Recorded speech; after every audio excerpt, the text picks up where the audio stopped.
All right, Jen, thank you so much for joining us on the show today. And like so many people before you, this is a show about you getting better, suffering from a chronic disease and overcoming that. And I think it's always such an important thing to share that story. And I kind of just want to open up the platform for you to start off with, where did you start to see, your health deteriorate? When was that for you? Could give us that story? The first real decline in health I noticed, I was about 2007. I was 20 years old or so, 21 maybe. And I started getting very, very tired, just to the point where I could not go to class. I would get up, I would get ready, I'd put my backpack on, I'd sit down on the couch, like, I'm just going to take a break for a second and then catch the bus to go to class. And I would fall asleep. So that's when I really started noticing it. And it would come in cycles to where I'd be tired for 2 or 3 months at a time. And then I'd be perfectly fine the rest of the year. And it got progressively worse and worse as, the years went on. I would go in and see doctors and they would do a bunch of blood tests. Oh, there's nothing wrong with you.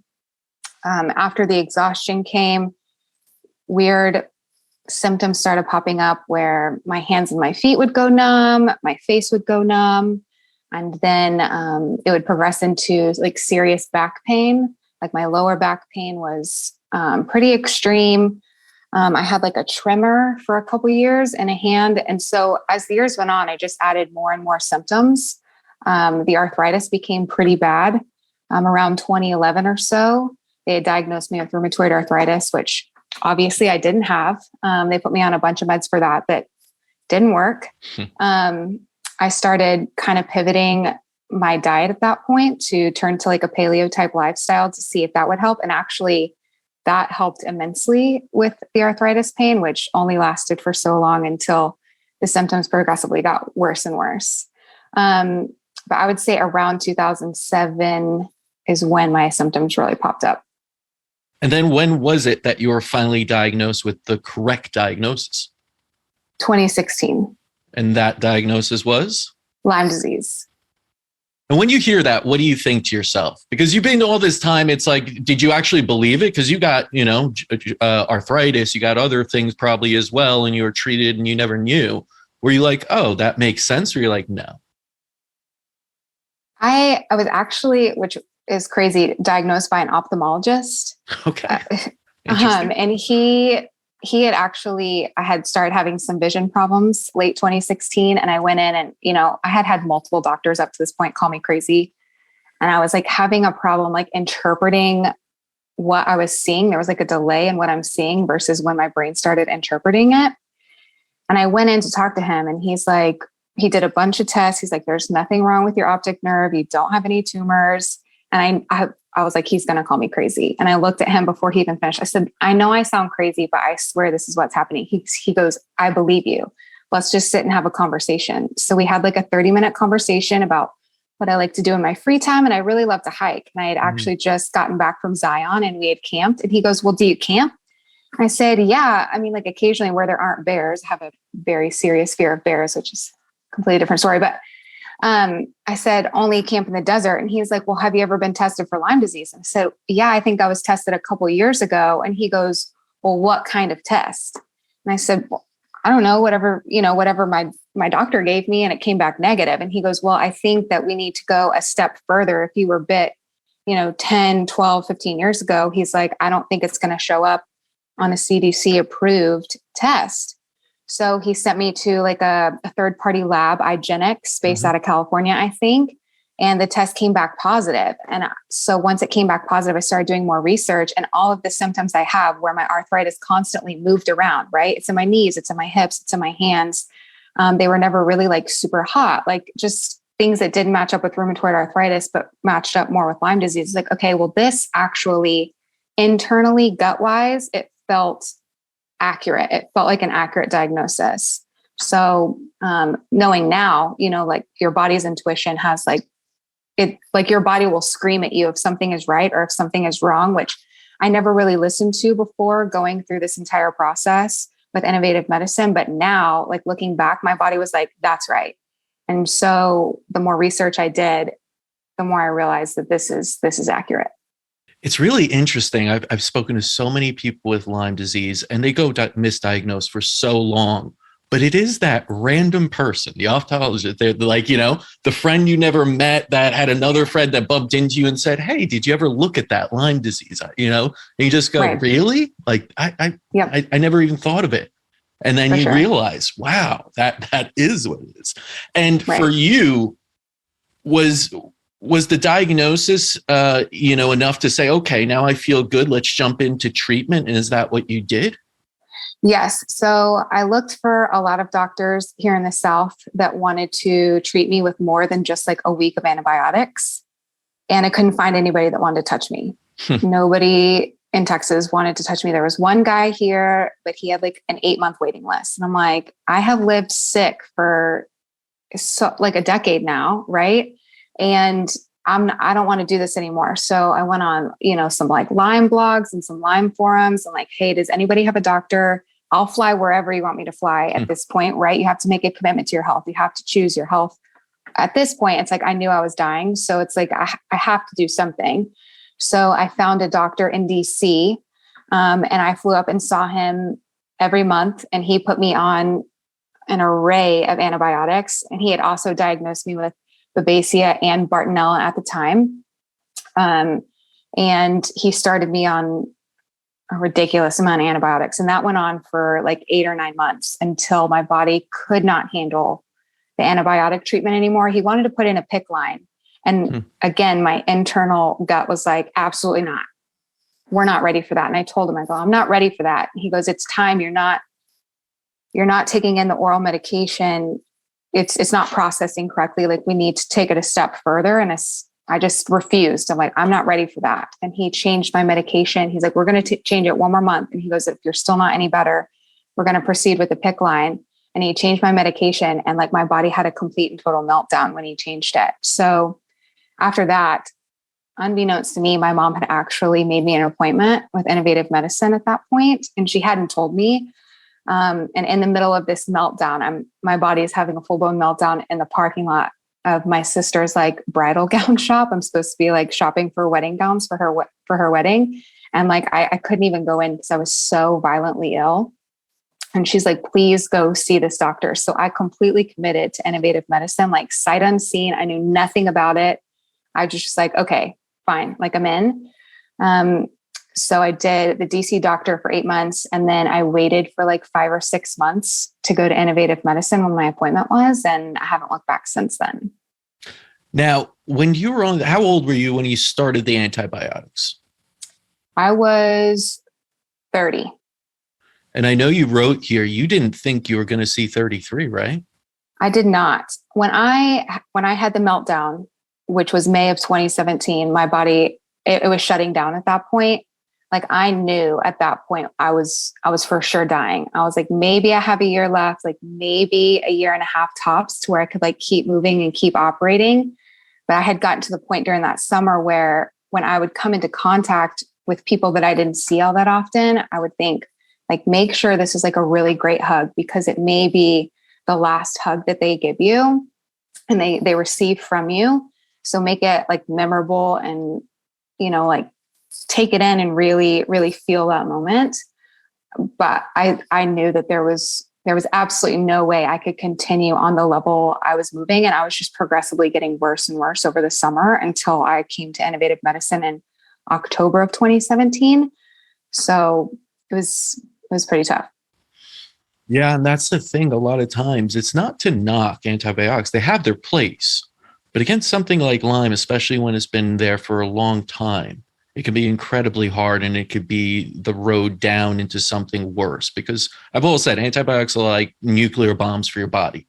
You're hoping you get rid of the bad things in it before all the good things and you just shut down altogether. Right. It's a little bit like chemotherapy in a sense. People Yes. don't realize that when they pop those pills, but antibiotics literally means anti-life. It kills everything inside you, good, bad. It does not discriminate. Right. And that's exactly what I felt like it was doing. That's what you felt taking like, me right? down. Yeah. Yeah. Cause I mean, I was sitting, I like to call myself like a percentage of a human, right? Like today, I feel like I sit at a solid like 85 to 90% of a human, which I never thought I would ever see. And I would say at the beginning of the antibiotic Lyme treatment, I sat at maybe like 20%. But by the time I got to innovative medicine, I was at a solid 3 to 5%. Like that was it. Like it was minimal. And I don't know if I could identify how bad it was in the moment, but like, look, I'm so far from being that human now that I can like accurately say like I had hardly any percentage left, no battery life left. When you're at 3 to 5%, I could imagine everyday life is pretty miserable. Like, what, for people that don't get it, because it's kind of objective. I don't feel like many people have been below a certain percent themselves and can't even fathom. What's that like? I mean, you probably, what is it? Difficulty waking up, going to sleep? Were you working at the time? Were you seeing like friends and going out? What was that like? Yeah, I equated like just the exhaustion level because people didn't understand what being that tired was. It's like I equated to like your friends call you and they want you to go out for a happy hour. You're like, sure, I'll go out for a drink or two. And then it's like one of those things where you end up in a Whataburger parking lot at like 3 a.m. and you have to be at work at 6 a.m. So you're counting down the hours until you get to sleep in your car at lunch, right? It's like that.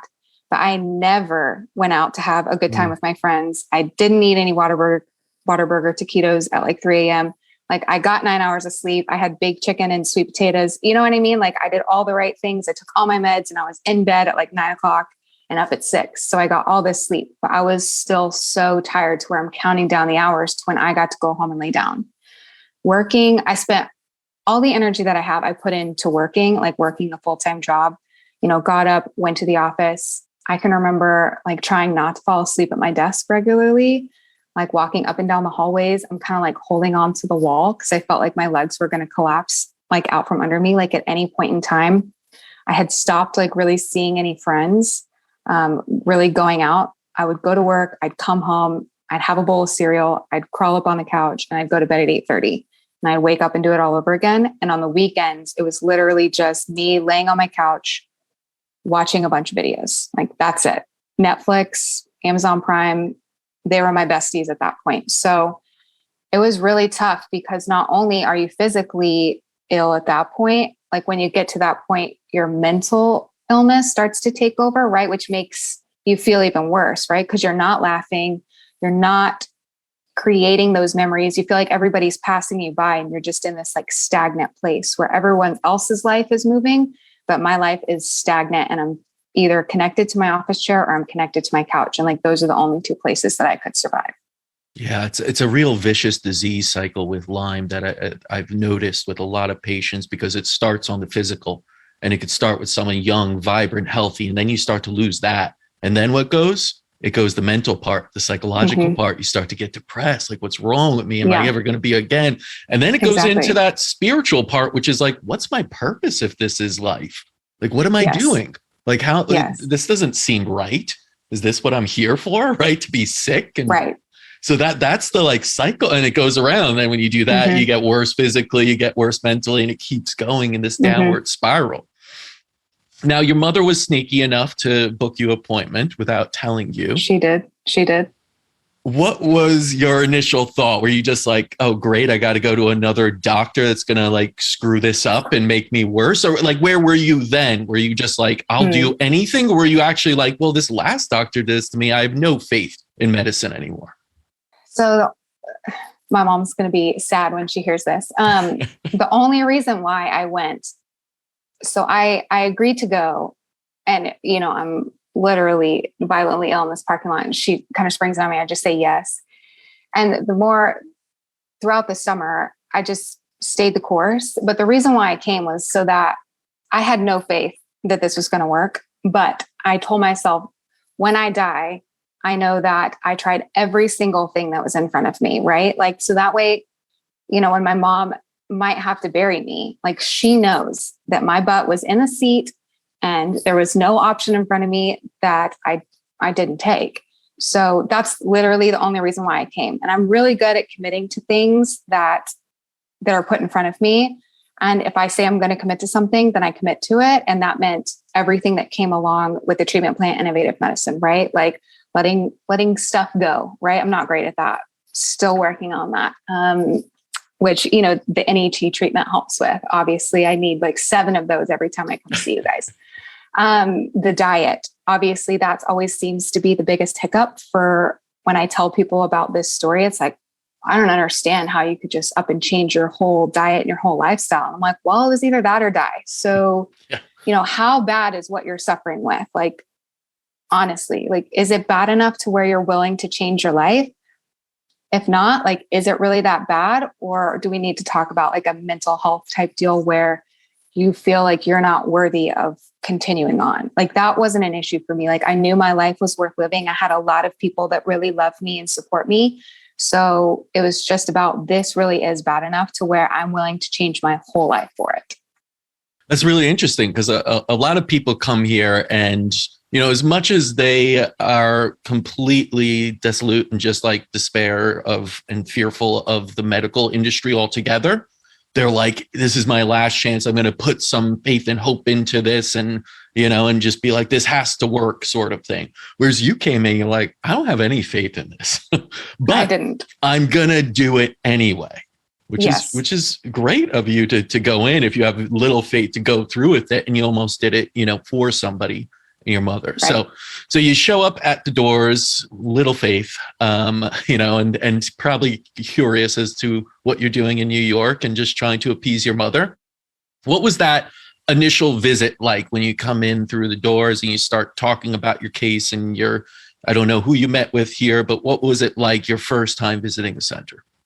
So I saw Dr. Schultz on my first day, and he's just he feels very warm and very intuitive, and just somebody you kind of want to like sit down and have a cup of coffee with.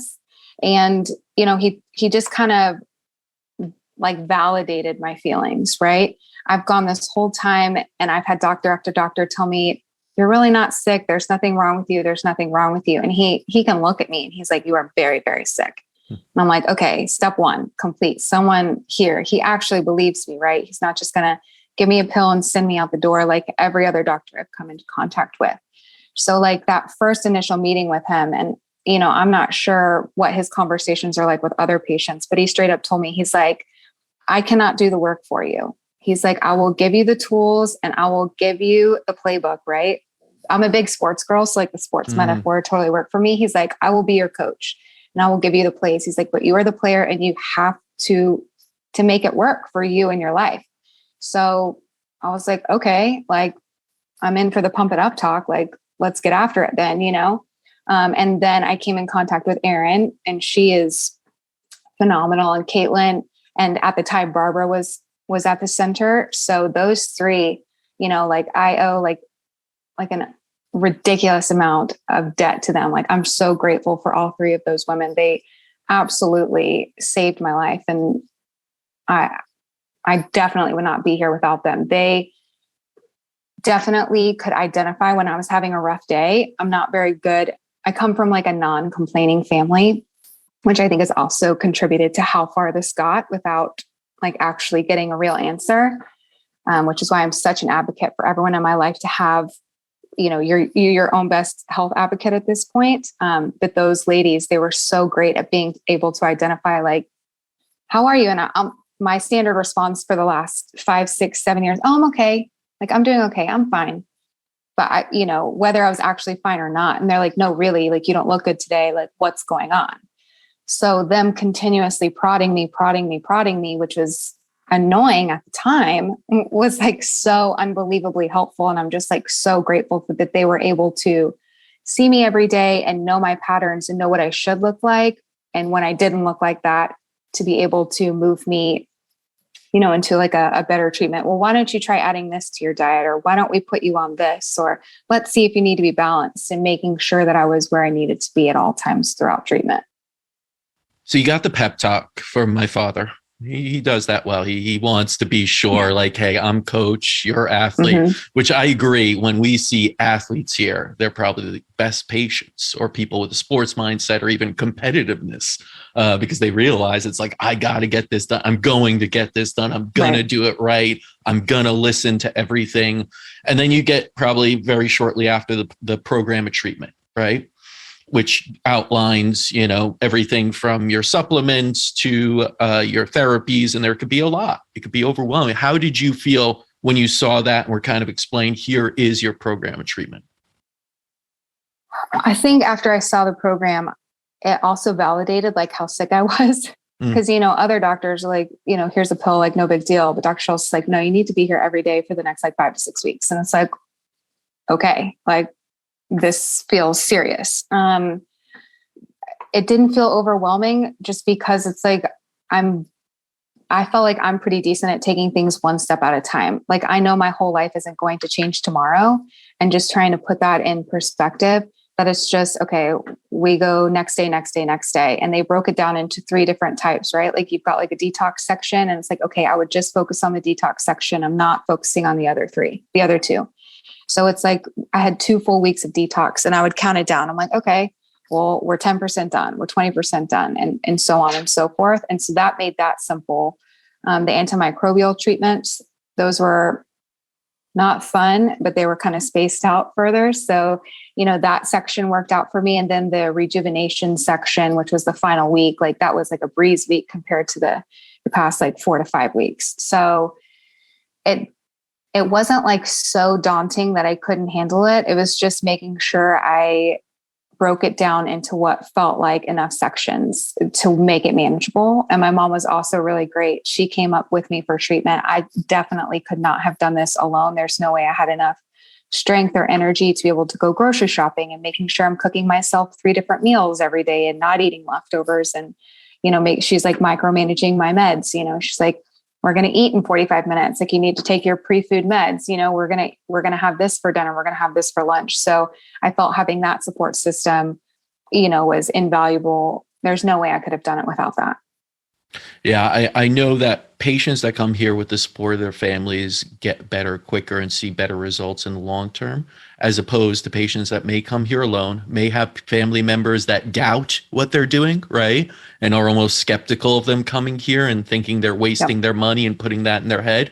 That becomes a real uphill battle for those patients. So it's amazing you had that support system. And I mean, it was your mom who set this up, so I'm sure she wanted everything to go as great as possible for you.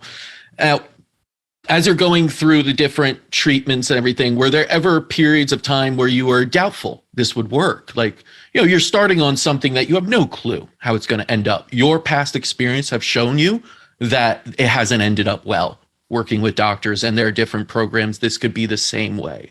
But when you started, did you start to see improvement right away and you were hopeful and it got better? Or were there parts where you were a little bit doubtful that this would actually work? Yeah. I did kind of ask Dr. Schultz that in the first meeting, and he's like, you've been sick for a long time, let's reel it in. So he did a good job of managing my expectations. I think when I came in after my first initial test, he had estimated that I had been bit like 15 to 20 years before I saw you guys. So that put me somewhere, and based on like actual previous symptoms, I did start to have like, you start to link back, right? When someone gives you a time frame. And I actually probably got bit somewhere around like the age of 12 or 13. So it put me closer to like 18-ish years before I got to innovative medicine. And he told me, he's like, you've been sick for a very long time. He's like, you need to give me at least a month of healing for every year you've been sick. And I said, Dr. Schultz, that's like 2 years away. And he's like, I know, it feels like a long time. And he's like, it's going to be a little bit of a roller coaster. He's like, but at the end of 2 years, if you're still not feeling better, let's like really look at it. And so I'm like, okay, well, I'm not going to make it to 33 anyways. Like, sure, I'll commit to, whatever, like totally fine. And I would say the first 6 weeks, actually the first like 3 months were pretty miserable. Just the supplements alone, it almost felt like every time I take those supplements, like my body was being wringed out like a washcloth. Like my whole body would just be so tired, and just my muscles hurt and everything hurt. Like it was not a pleasant experience. The constant IV lines, and my arms hurt, and the headaches, and it was rough. I would say around post-treatment, like 3 or 4 months, I started to feel a little bit better. I came in for like a follow-up week of treatment, the NAD treatment. And after that, I felt great. Then I had like a crash and burn kind of a system to where like I had it down 4 or 5 months. That was not great. I would say the first 18 months was an absolute roller coaster. I'd have months where I felt good. I had months where I felt bad. And I just kept in the back of my mind, 2 years, 2 years, 2 years. So as I just kept surviving and kept kind of like getting a little bit better, it's like, just stay focused on that 2-year mark. Just stay focused on that. And that really, really helped. But the first year was just still about surviving. And I would say I finally started to feel better closer to the 2-year mark, like an actual, like real human. I would say I felt like 60 to 70% of a human.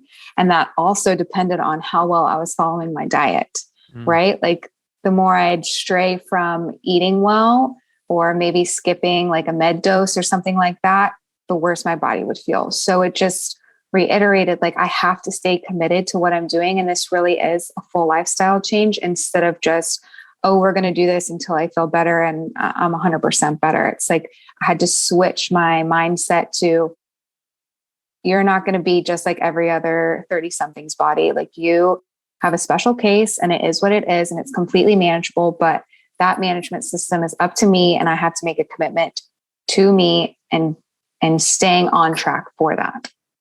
Yeah. And after I did that, it was a lot better.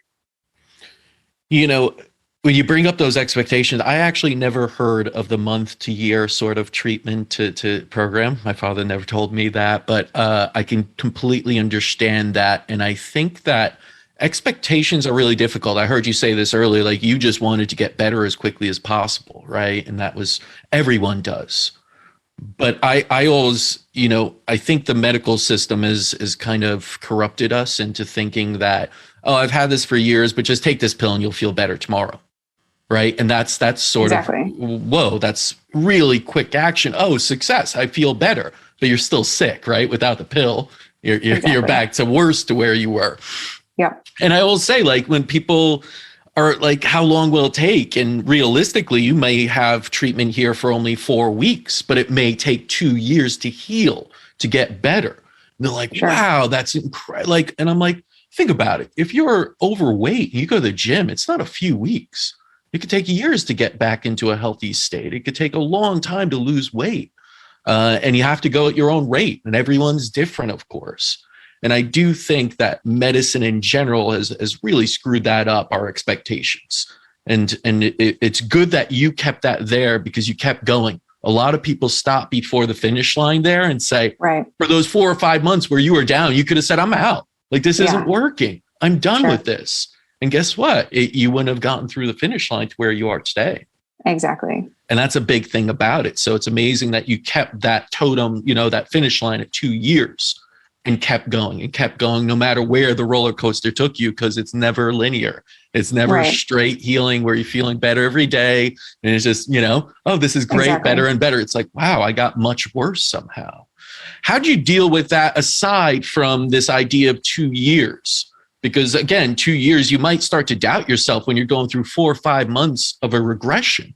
And you're saying, well, if this keeps up, it could be 20 years. What am I doing here? How did you keep going through those down parts of the roller coaster? I think that being sick for so long was actually almost a blessing, because I'm like, 30 days, 60 days, like, I can do that in my sleep. You know what I mean? It's like, I've been sick for a decade. Like, it's nothing, you know. I got a little taste of being well, like, no big deal. But I also like to keep something on my calendar to look forward to, right? So I never like to not have a trip, something planned on my calendar. Other people are about social engagements, right? So if I didn't have something on my calendar to look forward to, I would put something on my calendar to look forward to. So it's like, okay, I can start to feel myself have a dip. And I did do that. You know, April of 2018 rolled around. I'm like 5 months post-treatment. I start to feel like crap. I'm like, I don't have anything to look forward to. I was like, you know what? I'm going to put like a very easy, like Cayman Islands location on my to-do list for August, you know, and I'm going to get through the next few months and just go lay on a beach somewhere. And that gave me enough to look forward to, you know, I eventually climbed out of the valley of the roller coaster on that one. So I always kept something on my calendar to look forward to.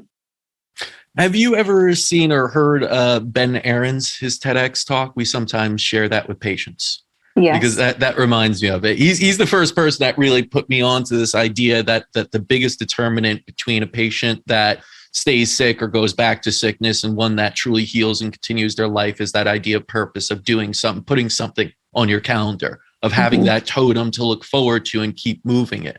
And I know his story, of course, was like he couldn't get out of bed and he put his, hiking pants over there, and I'm going to do that one day. I'm going to put them on and go out into the wilderness. And I remember being around when he finally took that trip into the wilderness with those hiking pants. And it was like, that was his, like, I did it sort of moment. He kept going from there and pushing it. But I do think that purpose, that setting something to look forward to is incredibly important for people that are going through illness. So I think that's a wonderful piece of advice for anyone listening. Now, as far as in the treatments, were there any therapies that stuck out to you that you're like, all right, this has really helped me? Because again, everyone's really personalized and different. So no one should take this as, oh, I want to go there and say, let's do what Jen is saying right now. Sure, and I want to do absolutely. That. It's so unique and tailored, but I just want to hear from your perspective. Was there anything that, really improved when you underwent the procedure? The detox, the IV detox bags, obviously massive. I come up still usually once a year, depending on, what my blood test results. I'm still sending in my blood tests every 3 to 6 months, depending on what the staff recommends. I don't let that go past. If something pops up before then, I'll call them like, hey, I need to send some blood work in. Something weird's going on. Again, staying on top of my health. I'm the only one that can do it. Someone can't do it for me. I would say the IV detoxes are massive for me. The NAD treatments, as miserable as they are so helpful. Wait, why miserable? Because I like to hear everyone's perspective on this, because everyone, again, is different when they talk about IV NAD. They're rather painful for me. It's almost like a 400-pound man is sitting on my chest or my whole torso the whole time. And it's like burning. And so I can't breathe and it's burning. So, I start the week on like a super slow drip. And by the end of the week, I'm like, just get this thing through me. Like I would rather be in a higher amount of pain for a shorter time than lesser pain over a longer time. So those are rather painful, but I can always tell like a serious boost in my energy, maybe like a month or so later. And I also have to remind myself when I come up for follow-up treatments, again, I'm not going to feel better the next week. I would say it takes 4 to 6 weeks before I really feel that treatment, like really give me an energy boost for the rest of the year. It's extremely helpful. I also have issues with my nervous system going from open to close. So the shots in the stomach, those neuro shots are very important and very helpful, along with the NET treatment that gets done, that neuroemotional treatment. Yeah, neural therapy, right? In the segmental area that help the organs and everything else like that. I have to say, I mean, I'm with you, and I'm not coming from like the treatment side, but those IVs, the NADs, those are all about optimizing as well. It's not to say that you need to be chronically ill to see an improvement, because all you're trying to do is optimize the function of the human body, to really get there and get rid of the stuff that we're all exposed to. Of course, people with infections are going to have some more, toxicity from the actual pathogens in there that we don't realize. And then you go on from there. Now, you mentioned it's difficult to let it go. You mentioned neuroemotional technique, and that is a big part of treatment. People always think it's just eradication of Borrelia, and then you're done. And sometimes people like celebrate when we're like, hey, no signs of Borrelia, Bartonell's gone. You have a little bit of this or that, but congrats on that. But you got a lot to go. And they just celebrate and they're like, I'm done. No Borrelia. I'm out of here. And never address the emotional parts, which are incredibly important.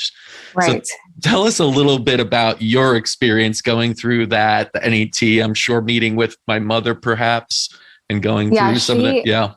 She's so gentle, by the way. I love how but still stern at the same time, right? Like she'll be really gentle with you, but she'll also tell you what you need to hear, whether you want to hear it or not. Yeah. And she'll she's been really direct with me, which I really appreciate. It was definitely a shock the first time walking in there. I was like, you're going to take my blood and tell me that I'm holding a specific, emotion from a specific age. Like, okay. The first time I walked in, she goes, you're holding shame from the age of 20. And I was like, well, that was college. So probably, but I had to transfer schools, which I didn't realize I felt so shameful about because, I let my studies go. Obviously I was sick, didn't realize it, all of these things happening, right? I'd always been a decent student. And so I didn't realize that I was holding on to that like embarrassment and shame from having to transfer schools, from having a lower GPA. And I was like, that was the first one she brought out. And I was like, well, that was spot on. So, and it's progressed that way throughout, the 4 years that I've been there. Every single emotion they bring up that I'm holding on to from whatever age, it's always been accurate. And so I think it's extremely helpful. It's also been helpful. I started seeing a therapist here just to try and work through the trauma of being sick, basically my whole adult life, having doctors kind of like shoo me away. And I think, through the NET treatment there, and then my work that I've done here is, innovative medicine preaches like a mind, body, soul type connection, right? Like it all has to operate like in some sort of unity. And I think that I have added on, my percentage points, up to 85, 90% now, by realizing that I had separated my body from my mind and soul just because it was in so much pain, that they weren't operating in unity up until like maybe the last, 6 to 8 months. And so working with my therapist here, trying to get all three back operating on the same level has been like unbelievably beneficial. And I didn't realize like how much the emotional part went into my actual physical healing. And I would say I've bumped myself up 5 to 10 human percentage points just doing that alone. So the physical side is so important. It is, but you're never going to be completely optimal if you're not dealing with all the repressed emotions from being ill or, any other life experience. Yeah, I always found it really interesting that so many medical clinics out there don't really address too much of the mental psychological. And just as backtracking, my mother's a clinical psychologist here, and she deals with a lot of the emotion, psycho-emotional part to deal with any trauma or anything like that, using biofeedback, using neuroemotional technique. So it's kind of seeing how emotions are trapped in energetic pathways, how they're impacting biochemistry, and then trying to work on those emotions, release some of even the belief systems you may have that are triggering, a cascade of biochemical things that result in disease and symptoms. But you just don't see. Have you ever had that before, where you went to treatment and you were getting emotional kind of help and therapies that way? Oh no, I feel like it was the complete opposite. Yeah. They're not doing anything to my mental health, or if they are, they lessen my physical effects. Because I would say a normal question for doctors is, are you depressed? It's like, well, I've been sick for a decade, so yeah, I'm depressed. Oh, well, these are the reasons you have physical symptoms, because you're depressed. Like, let me put you on an antidepressant. So it's like you're addressing it, but you're not addressing what's actually happening, right? Like it's actually a cause of the physical symptom. It's not because of the physical symptoms. So I would say it's the exact opposite. It's a hindrance whenever they bring it up, not like a helpful pathway. Yeah. Again, it's not a knock on conventional medicine when I try to bring this up, because my father started off in conventional medicine. It's useful. It's necessary. It's a part of medicine, is conventional medicine, but it's lacking in some areas. And one of the areas is mental health. I think you could, agree on that. All of us are 100%. kind of suffering from some sort of mental illness these days. Absolutely. And we're not doing much to address it, and throwing pills at it ain't working. Right. We have to address it. And I think anyone that goes through any chronic disease, if a doctor isn't addressing that mental psychological side, you're missing out on part of the treatment that's really, really important. And I think too many people overlook that. Now, when did you finish treatment? How long ago was that? November 2017. So I just hit a little over 4 years. My Lymeaversary, November 9th. Lymeaversary. I like that. Yeah. And since you got better, what have you been doing? So you're not going through the intensive treatments anymore. You're doing some upkeep with us. I understand everything, but what changed in your life? What have you been able to do now that you're post-treatment, let's say? I mean, what can I do is probably an easier question. I'm traveling more. I'm going out on weekends with friends. spending time with my family. I feel like my work, like at work, my performance is significantly better across the board. It's been an increase. I spend a lot less time on my couch, which is, something that I absolutely am so grateful for. So what am I not doing? It's probably an easier way to answer that. It's been a complete 180. And it's got to feel like pretty interesting that not too long ago, because you look at 4, 5, 6 years, you didn't know if you'd make it past 33, and here you are in a totally different way. So, that's something I always try to give to other people when they're trying to evaluate whether or not they should go through certain therapies or what it'll be like, is to share these stories of like, this is what it can be like. Because so many people I speak to say, if I could just get to 40%, right, that would be amazing because I'm at 5 to 10. And here you are, you're at like 85, 90 now and everything.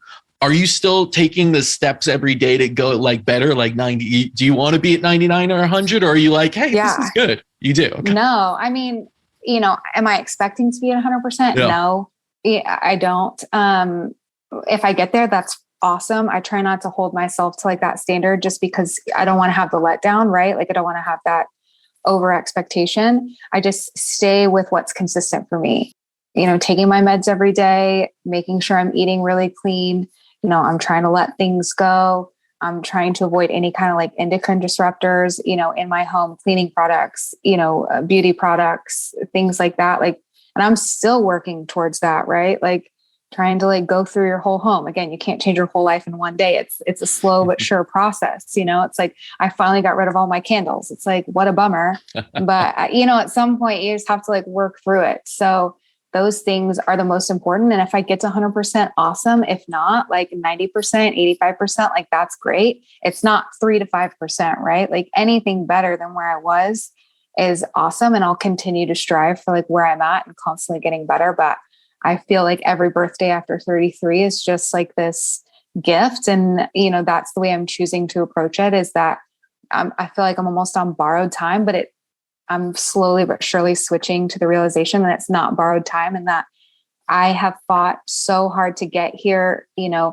Y'all's office, Dr. Schultz, y'all's whole team there, they fought so hard to get here. My family, my friends have fought so hard to get me here. And I'm just so grateful that I'm just going to continue doing the things consistently to make sure that I stay at this level.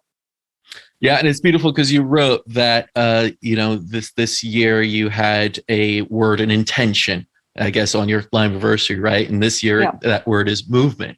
Could you go into that and why that's so important to you? Yeah. So every year I set like a word of attention on my Lymeaversary. I go on a trip somewhere I've never been before and just set like an intention and, reflect on the past year, how this year went, things that worked for me, things that did not work for me health-wise. And I try and build on that every year. So the second year was being grateful. And I spent all of year 2 being grateful. Year 3 was joy. And I spent all of 3 years like really focusing on joy. And each year I add on to the word. So I'm not letting that word go, right? It's a building block.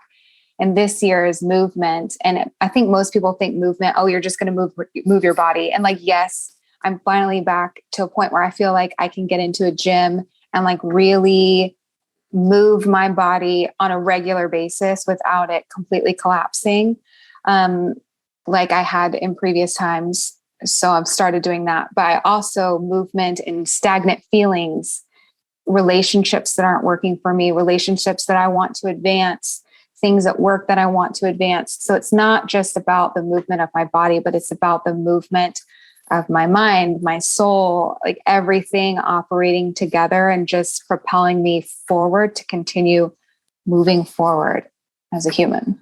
Yeah, no, it's that movement of energy that is life, really. Yes. And it's the stagnation is death. We know that.